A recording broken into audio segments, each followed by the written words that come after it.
Hi friends, first ఒక video చేసి పెట్టినానండి. ఇవి ఎలా స్టార్ట్ అవుతాయి, ఏ మంత్లో స్టార్ట్ అవుతాయి ఇలాగా అనేసి.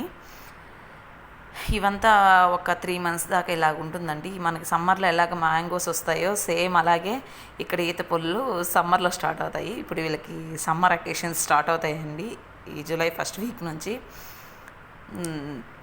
ఇప్పుడు స్కూళ్ళకి కూడా లీవ్స్, అంత హై టెంపరేచర్ ఉంటుంది ఇక్కడ.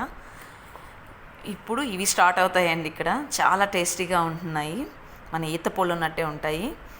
ఇవంతా ఒక 3 months అయిపోయిన తర్వాత ఇవన్నీ స్టోరేజ్ చేస్తారండి. ఇంకా స్టోరేజ్ చేసిన తర్వాత డ్రై ఫ్రూట్స్ కిందకి కన్వర్ట్ చేస్తారు. ఇంకా అవే పెట్టుకొని ఆ సీజన్ అంతా, ఇంకా రిమైనింగ్ ఉన్న సీజన్ మొత్తం అవి డ్రై ఫ్రూట్స్ లెక్కనే వాడుతూ వస్తారు. ఫ్రెష్ డ్రై ఫ్రూట్స్ అండి అవి. చాలా, అవి కూడా పర్వాలేదు, మ్యాక్సిమం చాలా బాగానే ఉంటుంది. ఇంత జ్యూసీగా అయితే మాత్రం అవి ఉండవు. ఇవి అచ్చం ఈత పళ్ళు ఉన్నట్టే ఉన్నాయండి. చాలా చాలా బాగున్నాయి. Thank you friends. మీకు నచ్చినట్లయితే కామెంట్ చేయండి. బాయ్.